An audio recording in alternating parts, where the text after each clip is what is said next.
Have you ever been reading something and the writer just slams on the brakes to call out their audience? Well, that is exactly what happens in this absolutely fascinating passage from the book of Hebrews. So today we're going to dive into what is really a masterclass in ancient persuasion. And we're not going to treat this like a sermon, but more like a breakdown of a powerful rhetorical strategy, one designed to shake an audience right out of its complacency. It all starts right here. The writer is deep into this really complex argument about Jesus' role as a high priest. And then, bam, they just stop. They turn to the audience and basically say, look, I have so much more to tell you, but I can't because you've become sluggish. You've kind of checked out. Now, this isn't just a moment of frustration. It's the beginning of a very calculated intervention. You see, what follows isn't some random rant. It's a brilliant five-part strategy. First, we'll see how the writer takes this strategic detour. Then, they hit him with a wake-up call, this idea of milk versus solid food.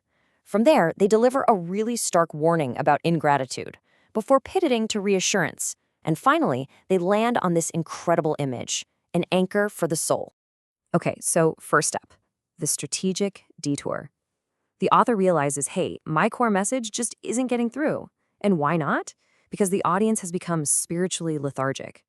So the sermon itself has to pause for a bit of, let's call it, urgent maintenance on the listeners themselves.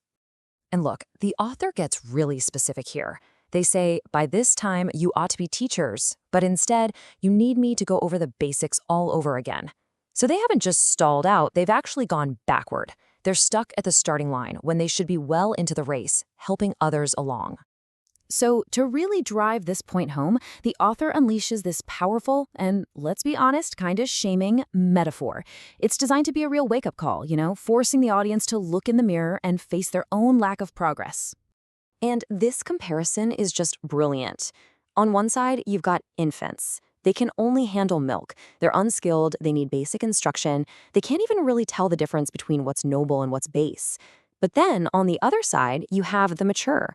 They're on solid food. They are skilled, their senses are trained by practice to distinguish good from evil. The challenge to the audience is simple and direct. Which one are you? And you know what? This wasn't some new idea. This kind of tactic was actually pretty common back then. The Stoic philosopher Epictetus used really similar language. It shows that this sort of grow-up appeal was a standard motivational tool in Greco-Roman culture. The writer of Hebrews is just tapping into a familiar method of persuasion, using a little bit of shame to push people toward maturity. Okay, but right after that wake-up call, the tone shifts, and it shifts dramatically. The stakes get raised with one of the most severe warnings in the entire book. The message is crystal clear. Turning back is not an option, and here's exactly why. So first, the author lays out the evidence, right? They list all these incredible gifts or benefactions the audience has received from God. They've been enlightened, they've tasted this heavenly gift, they've shared in the Holy Spirit. This isn't just a list, it's building a case. God has invested so much in them and in their culture. That kind of generosity created a profound obligation. And then comes the bombshell. For those who have received all of this and then choose to fall away, it is impossible to bring them back to repentance. To the original audience, this would have been absolutely shocking. It's so absolute, so final. It seems to just slam the door on any second chances. Now, to really get why this warning was so powerful, you have to understand the culture. In the ancient world, the patron-client relationship was everything. A wealthy patron gives gifts and protection, and in return, the client owes them loyalty and honor. So to fall away after receiving God's incredible gifts wasn't just a personal failing, it was a public act of deep ingratitude, a massive, unthinkable insult to their divine benefactor. To make it even clearer, the author uses this farming analogy. Think about it. God is the farmer, and his gifts are like the rain that falls on everyone. The good soil drinks that rain, produces a useful crop, and gets a blessing. But the bad soil, it gets the exact same rain, but it only produces thorns and thistles. Its fate? It's cursed and burned. The point is, the listeners are the soil, and how they respond to the rain determines their destiny. So just when the audience is probably reeling from this terrifying warning, the speaker does something absolutely brilliant. They pivot. Without taking back the warning, they immediately switch from fear to reassurance. I mean, this is just a masterstroke of rhetorical skill.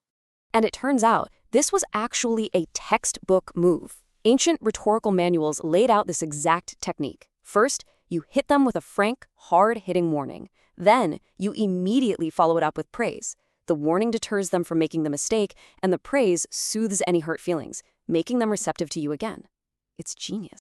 So what's the goal here? It's to create this kind of motivational tension.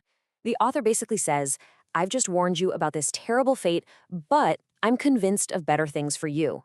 This back and forth between fear and confidence is designed to pull the audience out of their apathy and get them to recommit to sticking with it. All right, now we come to the final part of this strategy. After challenging them, warning them, and then reassuring them, the speaker now gives them the ultimate reason to keep going, an unshakable, rock-solid foundation for their hope. And the case for this hope is built by tracing it all the way back to Abraham. God didn't just give Abraham a promise. No, later on, he backed up that promise with a divine oath. The argument being made is that this same two-part guarantee, a promise plus an oath, is what secures the hope for them right now. We have to remember, in the ancient world, an oath was the ultimate guarantee. It was like calling on a divine witness to co-sign your statement. It made your word absolutely trustworthy. So for God himself to swear an oath, well, that meant his promise was completely unchangeable, 100% reliable. You literally couldn't get any more certain than that. So the foundation for their hope isn't based on how they're feeling or what's happening around them. No, it's grounded in two things that cannot possibly change: God's promise and God's oath. The message is that your hope is as solid as the character of God himself. And all of this leads to the big climactic metaphor of the entire passage. In a world that felt unstable, a world of persecution, this hope acts as an anchor for the soul. It's secure, it's firm, and it's fixed to something completely unshakable, keeping them from just drifting away.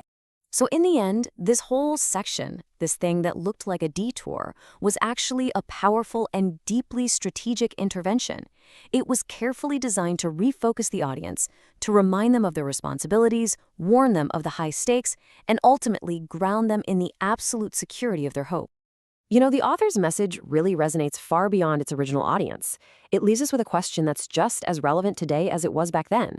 In a world that is defined by constant, often turbulent change, where do you find your stability? Where do you fix your anchor?